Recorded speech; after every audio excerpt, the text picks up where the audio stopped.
Hi, hello everyone, myself Kruti. Today, welcome you all for my YouTube channel. So, in this video, let me demonstrate how to import and export the SQL script to load into the database server and to take out the export the database server SQL script which is inside the database server.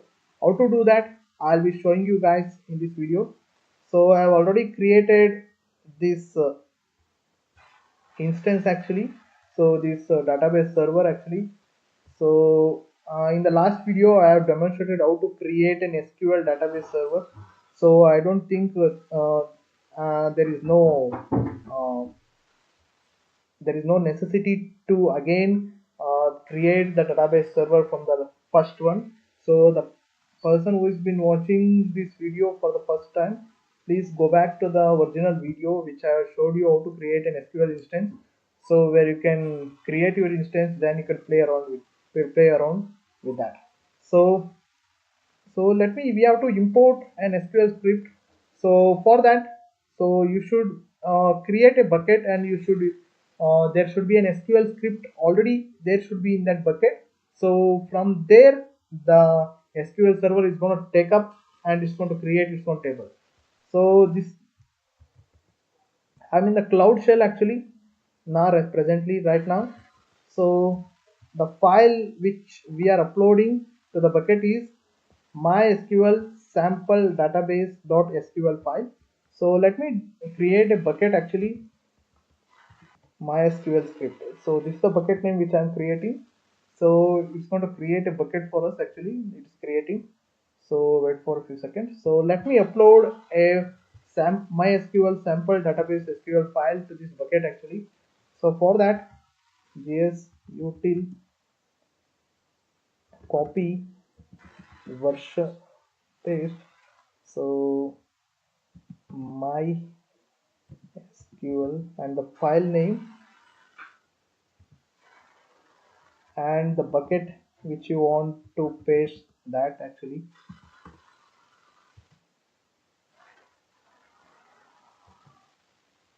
So press enter. So now it's going to copy the file of MySQL sample database SQL to this bucket. So then go for this MySQL instance. So click on import. So once you click on import, so select the bucket name. So this is the bucket name,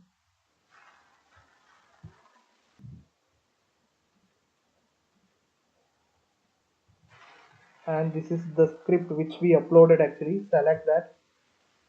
And so here we have to take care about MySQL and CSV file.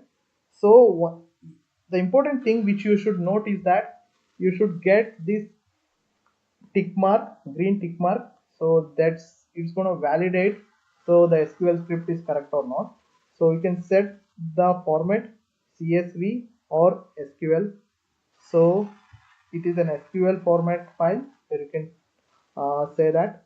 So database, there is no database actually presently in this database server which we have created. It's a newly created database server where you are where you are importing the script which is already created, a sample script from the file which we are uploading to it.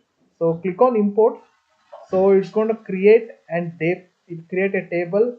It's going to create a database. It's going to create a table. It's going to put a values into it.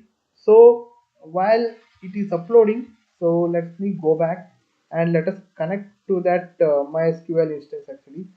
So in MySQL instance, what is going to happen is that when you do any changes, or when you or want to alter some tables and all, so in this kind of a time, what happens is that the database server will not be responsive to the outside world. So when there is a connections between the production environment, when there is a connection from a web server to this SQL instance, in that period of editing or doing changes or altering to this SQL server, it's going to go down. So this is one of the very big drawback of this RDBMS relational database server like a MySQL instance. So this is one of the things. So let me connect to this MySQL instance actually now.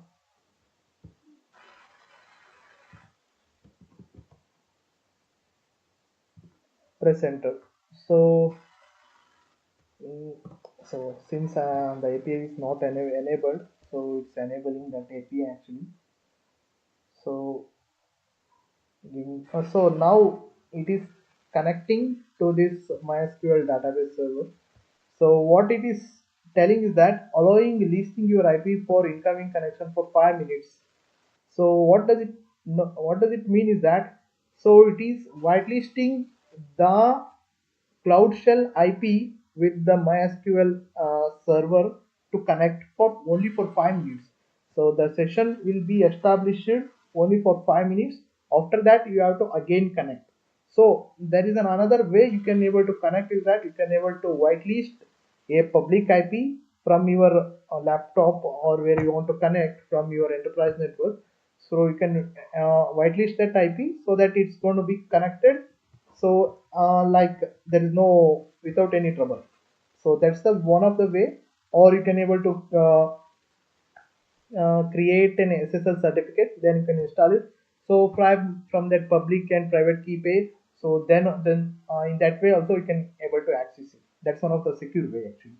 So now the prompt has changed to MySQL. So now let us show you the database present inside here.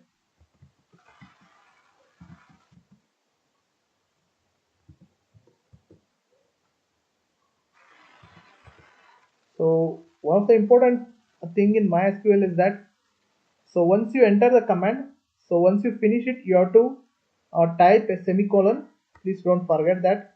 So where you can see, so it has created, these are the default ones, is perform schema, MySQL and information schema. So these are the default one whenever you create any MySQL instance.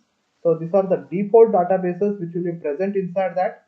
So uh, the script which we uploaded inside this MySQL instance, which has created the database known as classic models. That's the database actually.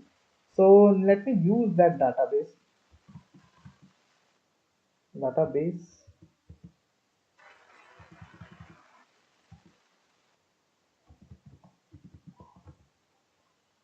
classic and classic models. Press enter.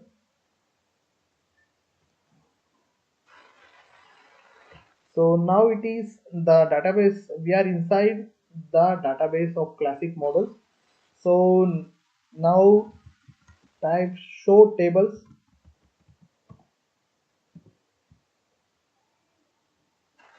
So these are the tables inside the classic models database.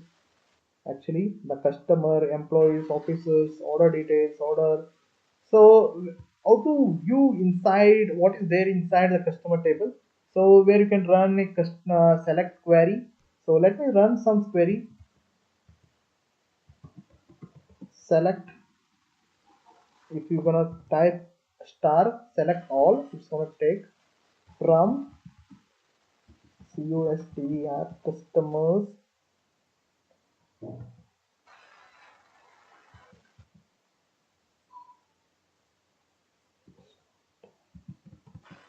customers. So limit to 10.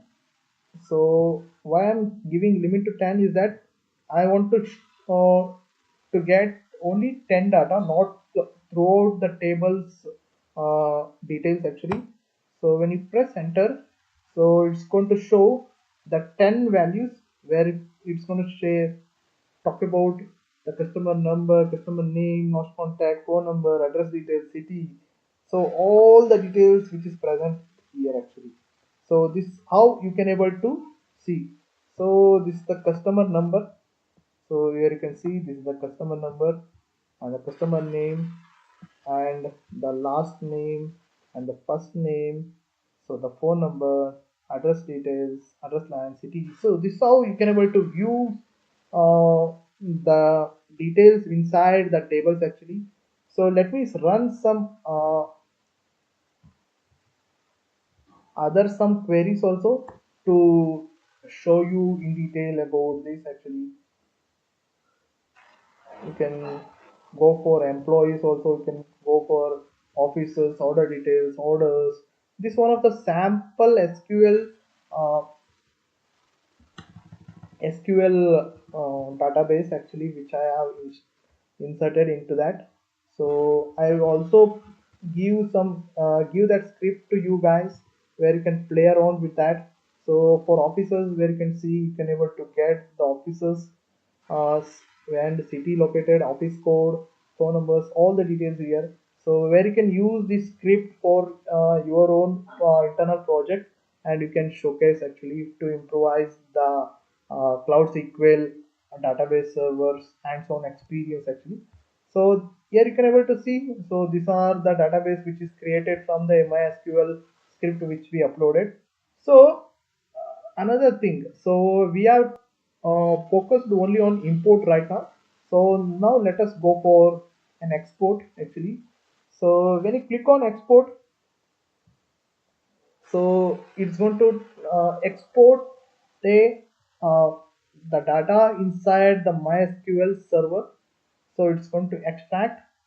So where you can see, so the format you can able to select. So I'm selected an SQL format.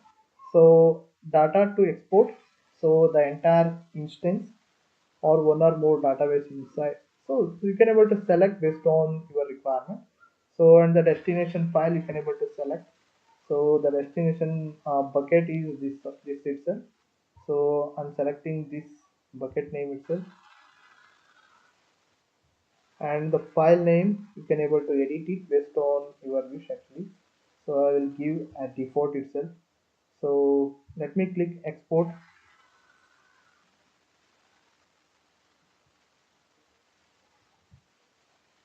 So now it is exporting.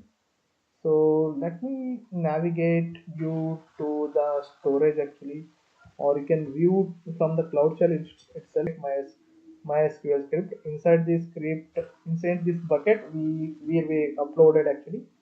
So now it is the notification has come where it's showing that the export is been completed. So once you go inside this bucket where you can say, so this is the MySQL sample database script which we imported. So this is the Cloud SQL export which we exported from the database server. So this you can able to do an operations like this, and you can perform an operation in MySQL database server. So I think this has given you better understanding actually in terms of how to do these operations uh, in the production environment or in the day-to-day your job. So hope this video help you guys. In the next video, I'll be coming up with a lot of GCP related services, how to do that, how to establish a connection for a MySQL instance, and many services I'm going to talk about GCP. So please stay tuned, stay connected with this YouTube channel. So I'm going to give you a lot of information related to GCP. So thank you all guys for watching this video. Do like and subscribe.